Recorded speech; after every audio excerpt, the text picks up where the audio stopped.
Welcome back to my channel. Today we are going to be looking at the line of symmetry. So we're going to define what it is, and then we'll look at some objects and determine whether or not they have line or lines, more than one line of symmetry in that object. And we'll just do a few examples together, and then make sure you stick around till the end so that you can try our bonus question. Let's go ahead and get into it.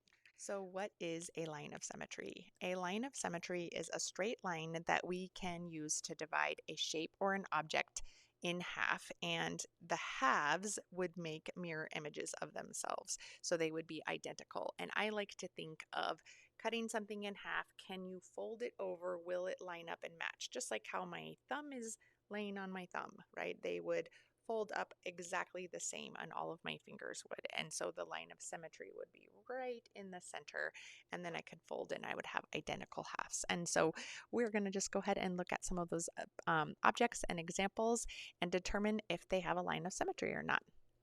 So for a line of symmetry, we're going to look at the shape, and then we're going to draw a line or lines of symmetry. If we do not have a line of symmetry, we're going to put an X through it. It means it doesn't work. Okay, so really I like to think of, can I fold it in half, and where would I make the crease? And so here we can see we have a hexagon.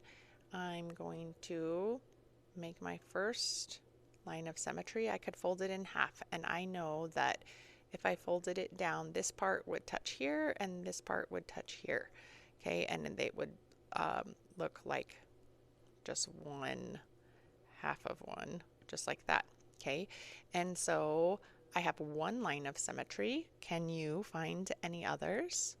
So this one is a fun one because we have lots of lines of symmetry. Okay, as I can go through and fold those. Okay, let's look at number 2.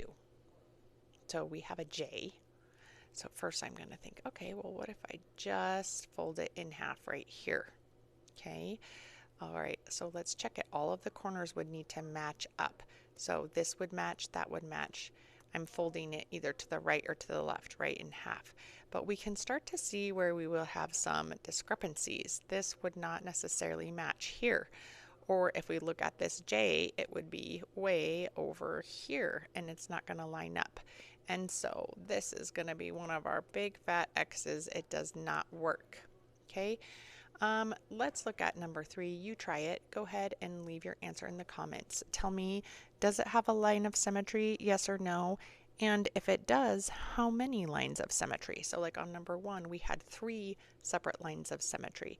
How many lines of symmetry, if there are any, are there for number 3?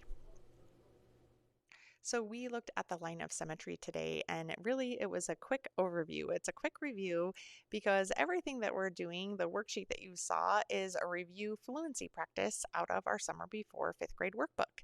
It's a quick review and practice to just establish what you've learned in 4th grade, and this is one of our geometry standards that we look at.